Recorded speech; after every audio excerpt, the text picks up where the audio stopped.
أنا ميار جندي، أنا 25 سنة، متخرّجة من إدارة أعمال الجامعة الكندية. قبل ما تبدئي معانا كنتِ متوقعة إيه عن مجال الHR؟ بصراحة كنت حاسة إن الcareer صعب أوي عليّا، وإن أنا ما أعرفش فيه حاجة أوي، وما عنديش الknowledge الكافية ليه أوي. طيب وبعد ما بدأتِ معانا بصراحة الدنيا بقت أحسن كتير، فهمت كتير في مجال الHR، عرفت يعني إيه personal payroll، حاجات كتيرة أوي كنت محتاجة الexperience دي. إيه أهم حاجة اتعلمتيها وقدرتِ تطبقيها فعليًا؟ recruitment من أجمل التخصصات للHR، وفعلًا فادتني كتير في مجال شغلي، وابتديت أطبّقها بشكل عملي ونجحت جدًا.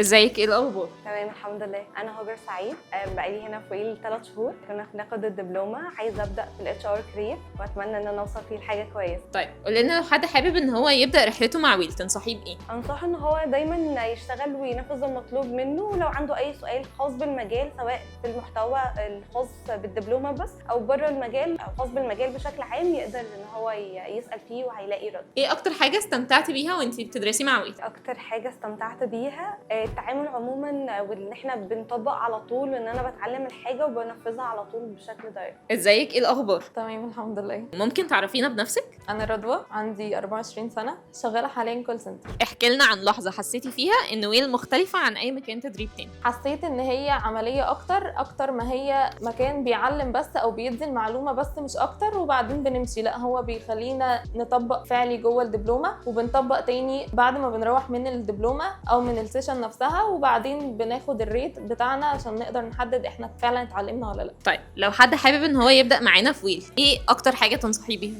بكل حاجه، يعني هحكي له التجربه بتاعتي كامله واكيد هيحب ان هو يجي يتعلم مع ويل.